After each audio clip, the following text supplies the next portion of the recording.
to my channel today, and I am in Longwood Gardens, and we're going to do a little design tour of Longwood Gardens today. I'm going to be showing you guys all of these beautiful architectural elements that they have created using plants and shrubbery and trees. They have really beautiful design elements that you can take inspiration from and probably use in your homes. So I'm going to show you a whole tour of Longwood Gardens and some of the beautiful design elements that they have here.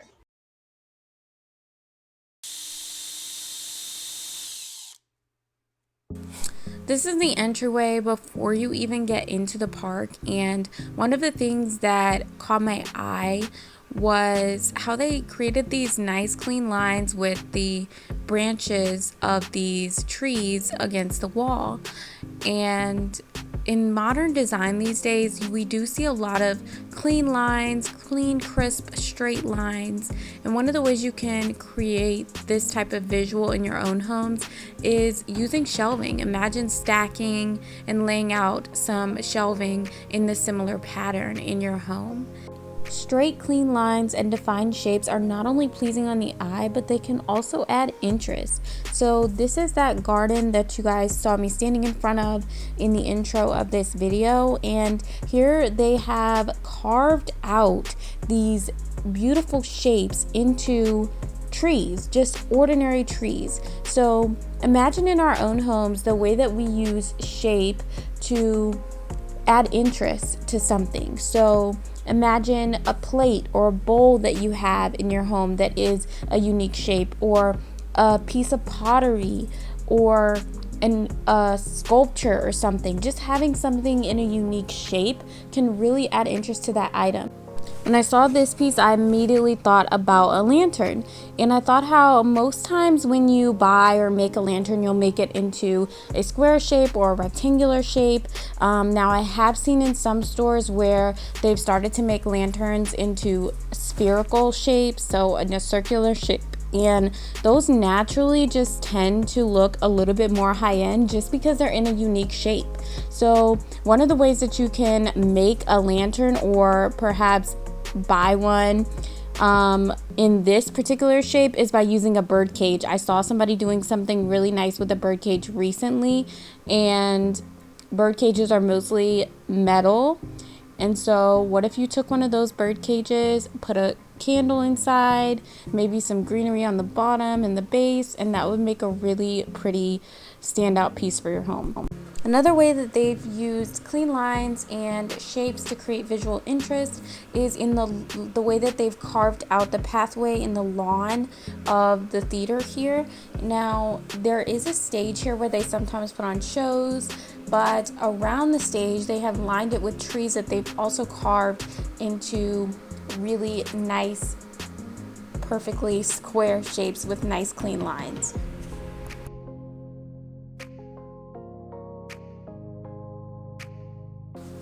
This is the Italian garden, and here's yet another space where they've used shape in a really interesting way to create a really beautiful landscape. And another thing that I noticed is that they tended to use the same types of shapes as well consistently throughout each garden, each individual little garden area, and also throughout the entire park.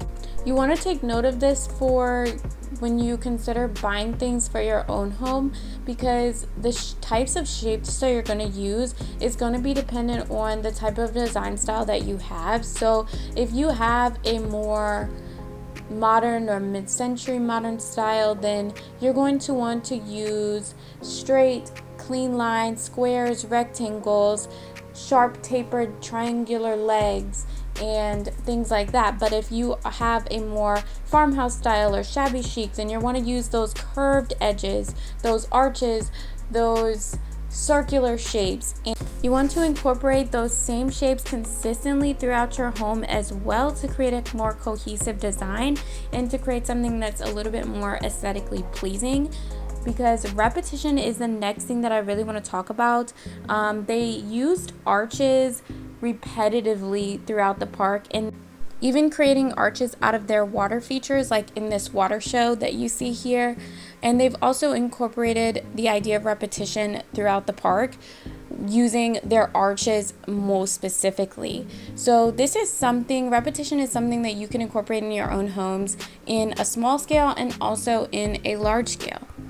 Overall, it just creates a space that is a little bit more aesthetically pleasing. So one of the ways that you can incorporate repetition in your own homes is by using some of the same colors consistently or the same shapes. But on a smaller scale, you can even just buy 3 or more of the same item and display them together. So one of the ways that we most commonly use this or see this is when we go to organize something. So let's say you're organizing your pantry.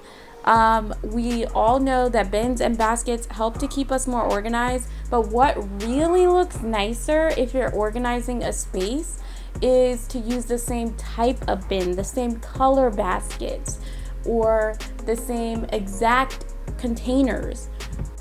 And that's what makes this space not only organized, but it makes it look nicer. So the next time you're organizing something and it's still just not looking right, think about, are your bins the same color? Are all of the lids of your containers the same color? Just by whipping out the spray paint and painting everything the same color, you really can change the look of it.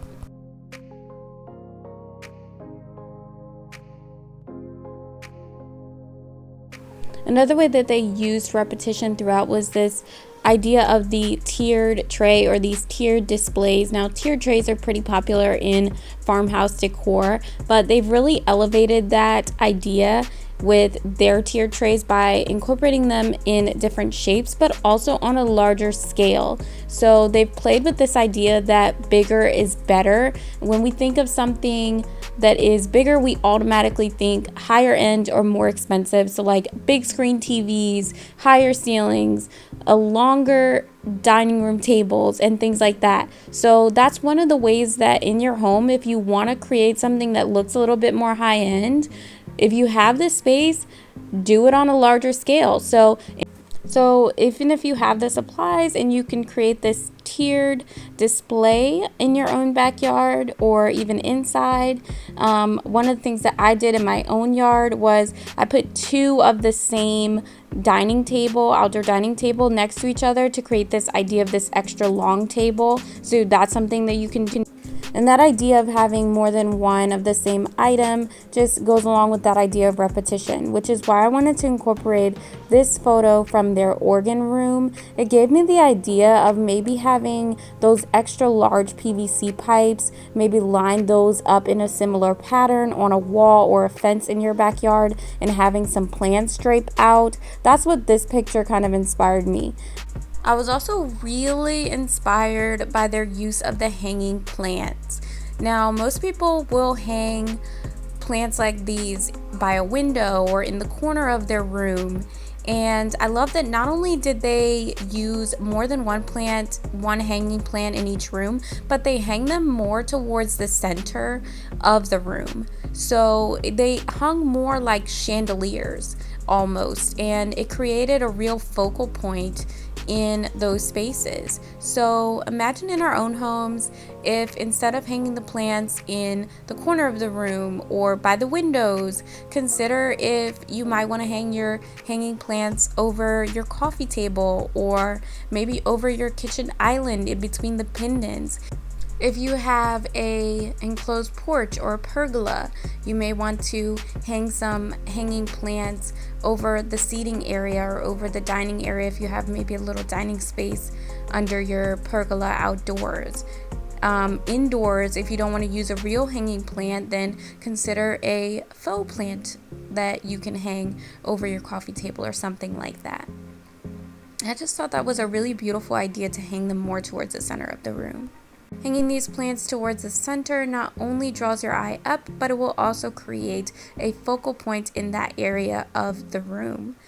And one of the other ways that they created focal points was by framing out different areas. So And you can see that they've framed out this fountain with flowers, but they've also made sure to use the same type of flower in order to incorporate that idea of repetition. So in our own homes, if you want to create a focal point, then one of the ways to do that is to frame out that space. So let's say outdoors, you have an outdoor seating area or a fire pit area. You can frame out that area with a specific type of stone or a specific type of flower, and that's going to help to create that focal point. You can also do this if you have a fountain or maybe a bird bath or some sort of structure in your backyard, and you can maybe lay some flowers around the base of that, and that's going to create a really nice focal point. But take it a notch up and make sure to use the same color or the same type of flower in order to have it look a little bit more aesthetically pleasing.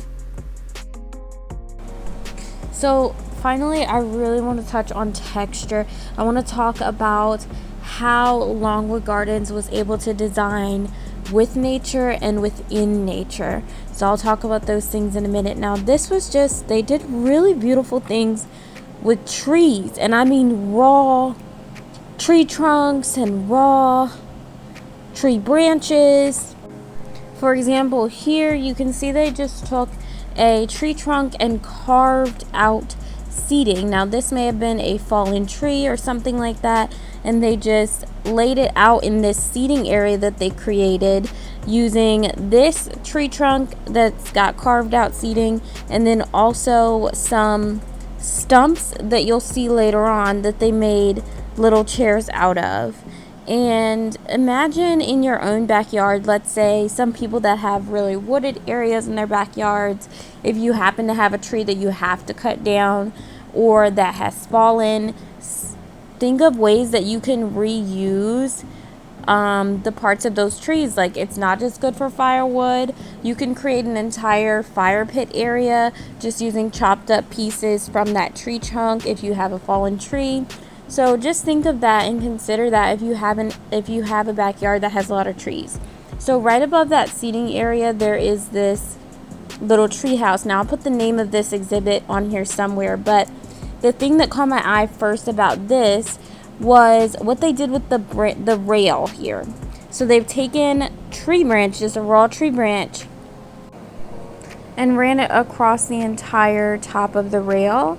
So instead of that sanded wood, the stained wood, the finished wood, they've actually just taken that raw branch and ran it across the entire rail. And it just adds that extra bit of texture. So this is something super simple that I think we can all do in our own homes, especially if you have a rustic theme or a farmhouse theme.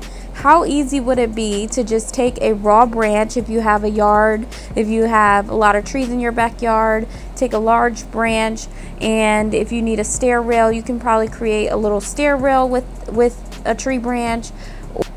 And I just thought that was a really great idea that would be really easy to replicate in anyone's home. The next thing you see is this sort of pergola type of structure. We've all seen pergolas before made out of wood, but I think they've really elevated this structure by leaving the bark on. This gives the piece a more cozy vibe and a more earthy appearance.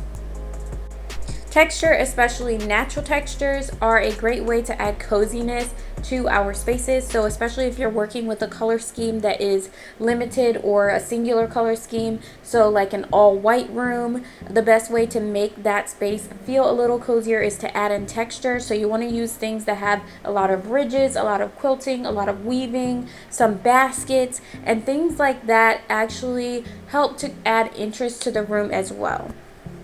A lot of popular things that I've seen in interior design when it comes to texture is live edge wooden shelving or live edge tables, and that basically just means with the bark still on the edge.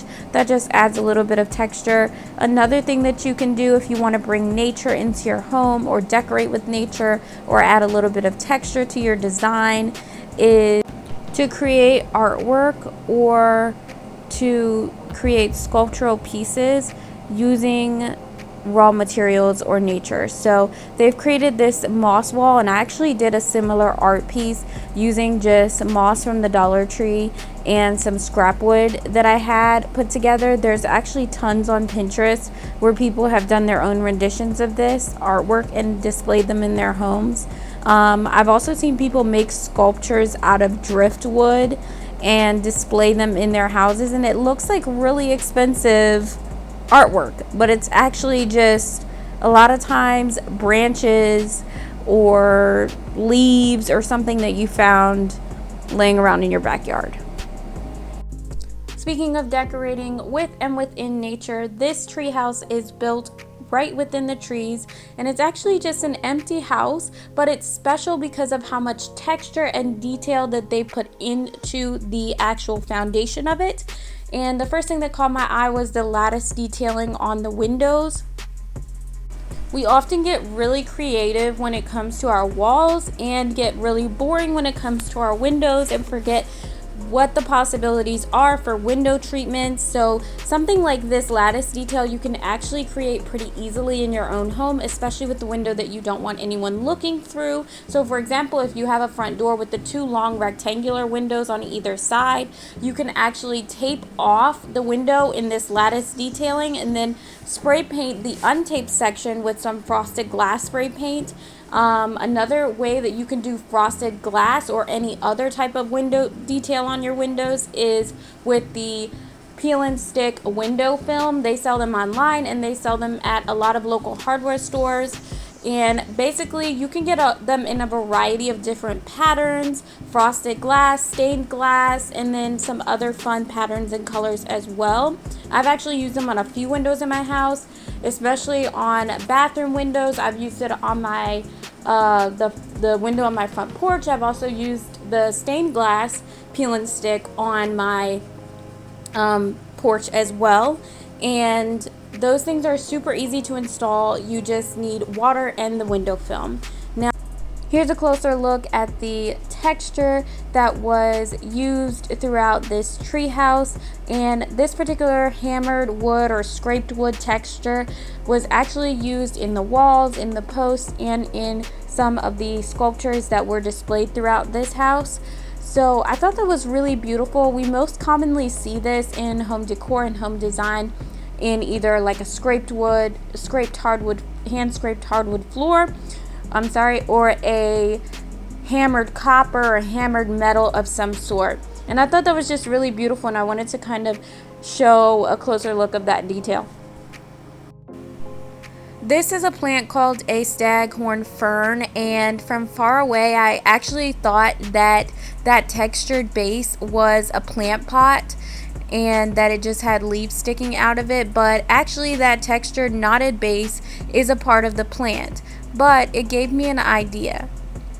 You probably could create a plant pot with a similar look, maybe using a regular planter and then adding rocks to the outside with some construction adhesive, either a mixture of large and small rocks or all small rocks, and then painting them a solid color to get this sort of texture.